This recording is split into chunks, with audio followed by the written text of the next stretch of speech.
나눔가 여러분 반갑습니다. 오늘 말씀의 배경은 예루살렘을 포위하고 있던 바벨론 군대가 잠시 포위를 풀었던 때에 일어난 일입니다. 이때 유다는 잠시 평온을 찾는 듯 했지만 그 내용을 살펴보면 결코 평온이라고 할 수 없습니다. 이때 그들은 자유를 주었던 히브리 노예들을 다시 불러들이는 퇴행을 했고 선지자 예레미야를 가두는 그런 일들이 발생합니다. 바벨론 군대가 물러나자 예레미야는 예루살렘을 나와서 베냐민 땅으로 가려 합니다.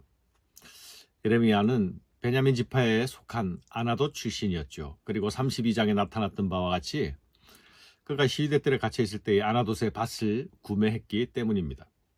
그러나 수문장은 예레미야가 바벨론에 항복하러 가는 줄로 오해를 하고 그를 잡아 가둡니다. 서기관 요나단의 집에 가두어 버립니다.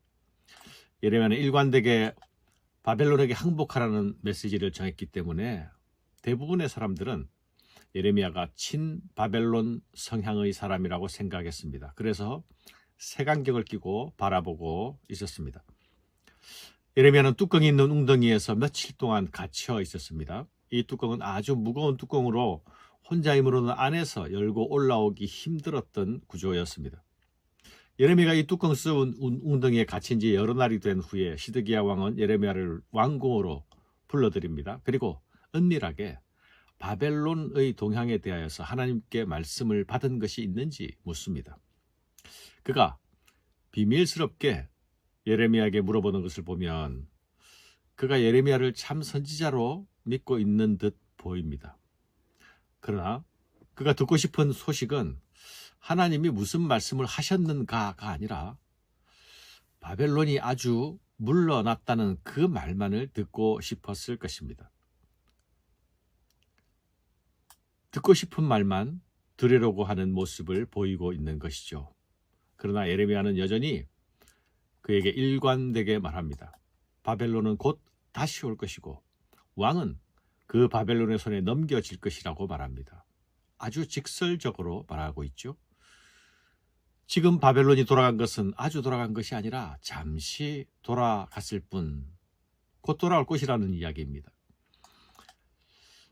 예레미야는 시드기야 왕이 자신에게 도움을 요청하는 그 기회를 이용해서 왕에게 자신의 문제를 탄원합니다. 왕이여, 나는 옥에 갇혀야 할 죄를 범한 일이 없습니다. 만일 내게 죄가 있다면 하나님이 주신 말씀대로 예언한 그 잘못밖에 없습니다. 그리고 나의 예언대로 바벨론의 침공이 있지 않았습니까?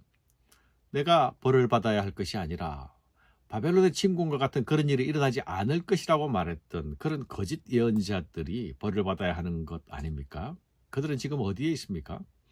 제발 나를 서기관 요나단의 집으로 다시 돌려보내지 마시기 바랍니다.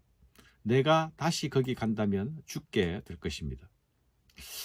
이런 예레미야의 청을 들은 시드기야는 예레미야를 감옥들로 옮기라 명합니다. 감옥들은 요나단의 집과는 달리 시드기야의 고난이 미치는 장소였을 것입니다. 그리고 그곳은 개방된 감옥처럼 어느 정도 여유로운 활동이 가능한 곳이기도 했습니다. 거기서 예레미야는 매일 떡 한 덩이를 공급받으면서 감금 생활을 하게 됩니다. 사랑하는 여러분, 우리는 오늘 말씀에서 시드기야의 이중성을 보게 됩니다. 시드기야는 예레미야 선지자에게 우리를 위해 기도달라라고 부탁하지 않았습니까? 또 갇혀있는 예레미야를 불러들여서 바벨론의 향후 행보에 대해서도 묻고 있지 않습니까? 시드기야는 지금 바벨론의 침공으로 매우 불안하고 초조한 상황 속에 있는 것이 분명합니다.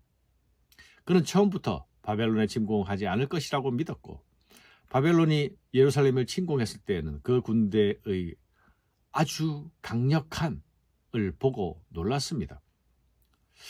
예레미야 예언대로 바벨론의 침공이 이루어졌는데도 불구하고 그는 그 일을 통해서 하나님께 받아야 할 영적 교훈을 얻지 못합니다. 그가 예언자에게 기도 부탁을 하고 또 예언자를 불러서 비밀스럽게 묻는 것을 보면 그가 예레미야를 참 선지자로 인정하는 것 같아 보이지 않습니까?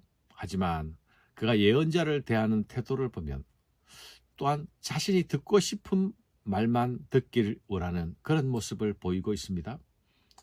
이런 모습은 주의 말씀을 들어야 하는 자들이 가질 수 있는 치명적인 잘못된 태도임을 기억해야 하겠습니다.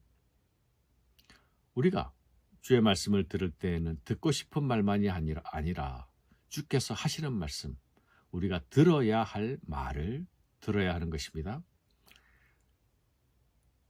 시드기야는 예레미야의 무죄를 들었지만 그를 풀어주지는 않습니다. 그냥 좀 더 나은 곳에서 감금 상태를 계속 유지하고 있습니다.